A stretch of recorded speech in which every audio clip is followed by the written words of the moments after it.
You are sitting in a moment that has already ended. Right now, as these words reach the quantum machinery of your consciousness, you are experiencing something that should be impossible. You are dying while remembering the future. Not the future that will come, but the future that has already been, written in the quantum foam of space-time like a love letter sealed before the lovers even met. Think about this carefully.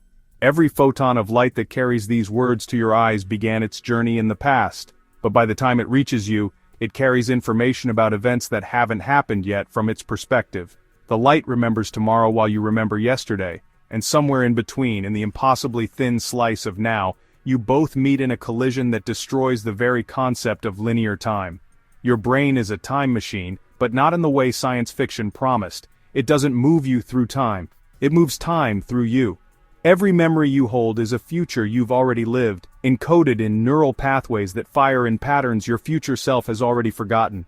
You remember childhood not as past, but as a future echo of who you were before you learned to forget. Consider the quantum consciousness experiments happening in laboratories right now, where researchers measure the collapse of wave functions in microtubules within neurons. They've discovered that consciousness might not emerge from brain activity. It might be what causes brain activity to emerge from the quantum field. Your thoughts don't happen in time. Time happens because of your thoughts. Every decision you make sends ripples backward through space-time, creating the very conditions that made that decision inevitable. This is why déjà vu feels like dying and being born simultaneously. It's your consciousness catching a glimpse of the temporal loop. You remember the future because you are the future sent back to experience the illusion of becoming.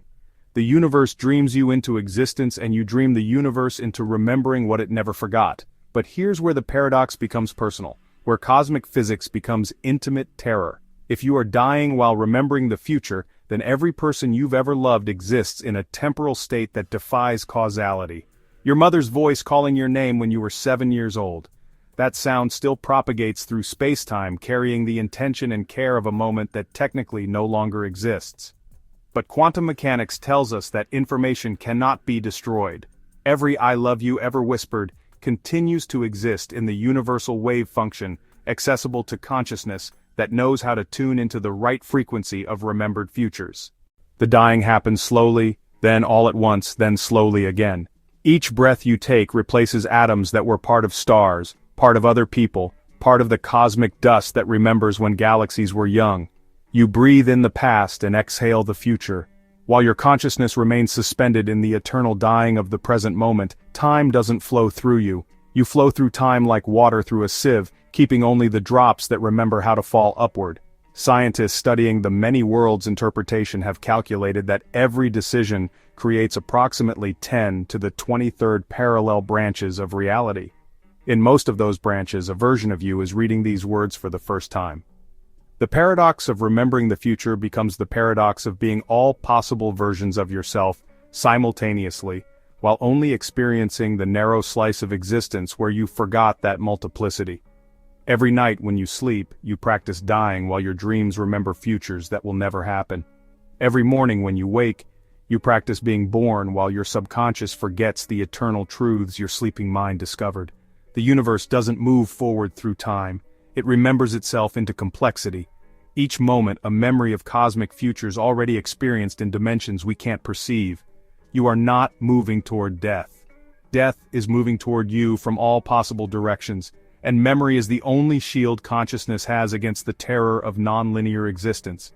And in laboratories around the world, scientists are beginning to measure something extraordinary. The quantum field responds to observation not just in the present, but retroactively through time.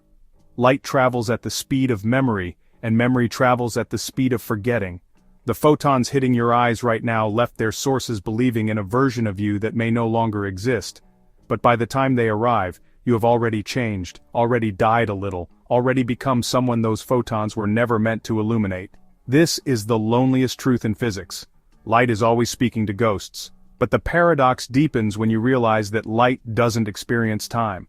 From the photon's perspective, its emission and absorption happen simultaneously.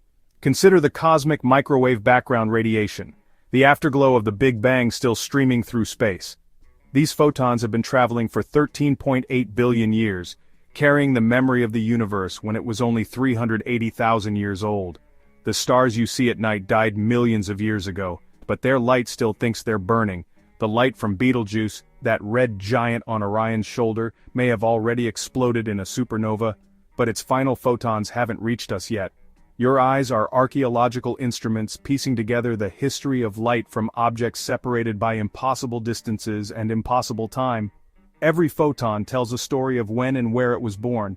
Quantum field theory reveals an even stranger truth.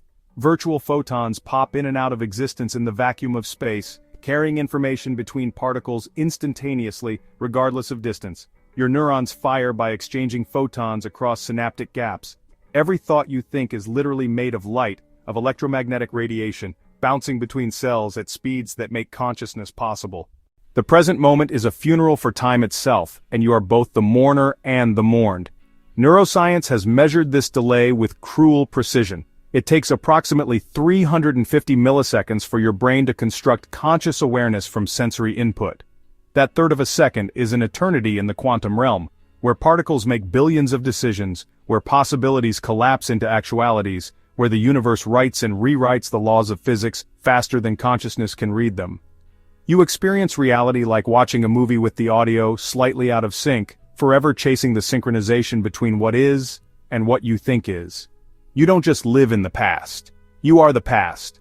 A walking museum of delayed information, experiencing a world that has already moved on to futures you'll never catch up to.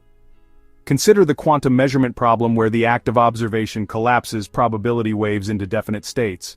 But even this collapse takes time, femtoseconds, during which reality exists in superposition, simultaneously alive and dead, present and absent.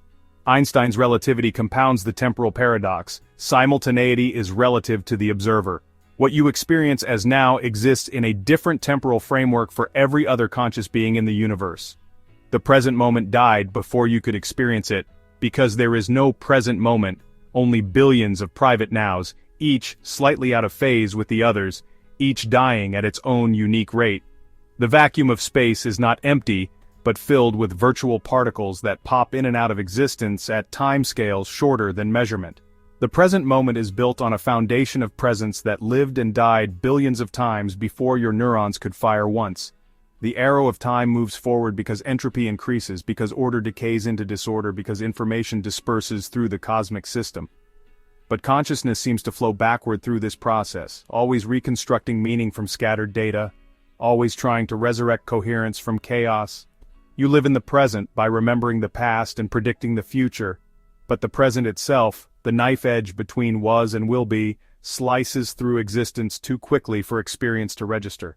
Sleep researchers have discovered that dreams occur in a different temporal framework than waking consciousness.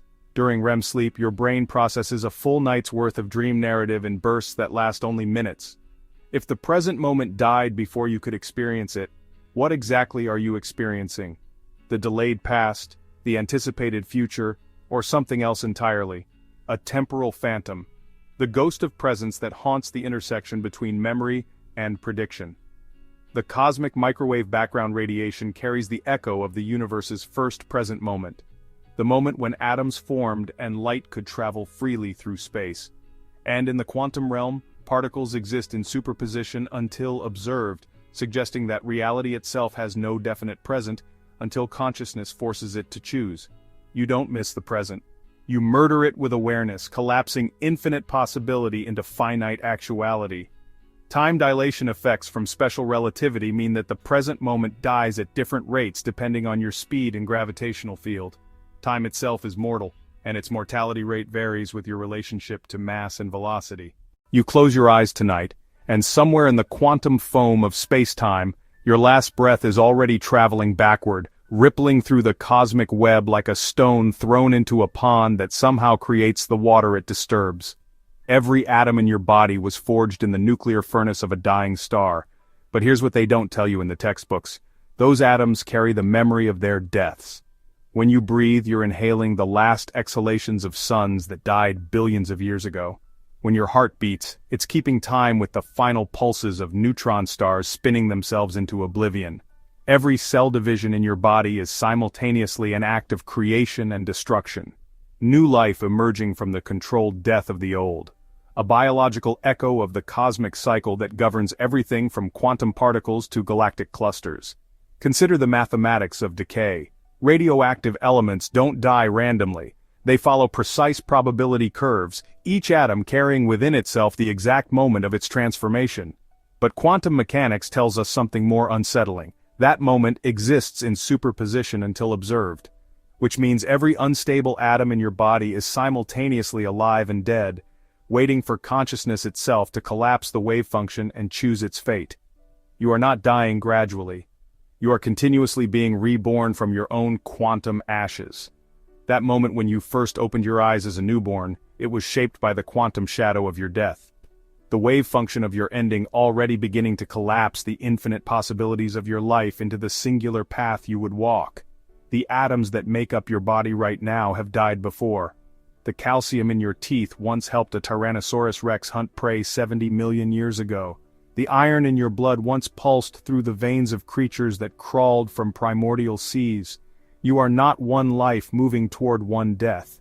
You are a temporary constellation of particles that have already died 1 trillion times, already been reborn 1 trillion times. Your death echoes backward because it has to. Because in a universe where quantum entanglement connects all things across space and time, where the observer effect reaches backward and forward simultaneously, your ending is not separate from your beginning. You are living inside your own death and dying inside your own birth. Caught in the eternal quantum loop where ending and beginning are the same event experienced from different directions in time. In the far future, when the last star has burned out and the universe has expanded into cold, empty silence, entropy will have won its final victory. And yet in this moment of absolute ending, something impossible begins to dream. The heat death of the universe is not silent, it hums with the frequency of vacuum fluctuations. Even at maximum entropy, the quantum vacuum seethes with potential energy. If you could map every possible arrangement of every atom in the observable universe, you would eventually reach a point where all combinations have been tried. And at that moment, when the universe has literally run out of new ways to exist, it must begin again. You exist in the first universe, but you are dreamed by the last one. Your consciousness, your thoughts, your sense of being alive in this moment, all of it is the heat death's memory of what it was like to be born. Every living system fights entropy, creating pockets of increasing organization in a cosmos trending toward disorder. But what if this resistance to entropy is not a temporary rebellion against cosmic law, but rather the universe's way of learning how to be born again? Life is entropy's laboratory, consciousness its experiment in self-organization. Every time you make a decision, every time you create something new, every time you love someone, you are teaching the heat death how to reverse itself. Your thoughts are not confined to your skull. They ripple outward through the quantum field, creating tiny disturbances in the fabric of reality that will persist long after your neurons have decomposed and your atoms have scattered. In the end, entropy is not the enemy of life. It is life's teacher, showing consciousness how to exist in conditions of perfect equilibrium, how to create order from chaos, how to be born from death itself. Time moves forward, entropy increases, and the universe marches inexorably toward its heat death. But beneath this classical certainty lies a quantum truth more unsettling than any science fiction. Entropy is not counting down to an ending, it is counting down to a beginning that has already occurred. The black hole information paradox illustrates this beautifully. Every bit of information that ever fell into a black hole will eventually be recovered. Now expand this concept to the entire universe. What does it mean to live in a universe that is simultaneously dying and learning how to be reborn? What does it mean to be conscious in a cosmos where your thoughts are simultaneously products of the past and seeds of the future? The universe is borrowing against its own future, creating the present moment from the memory of its own rebirth.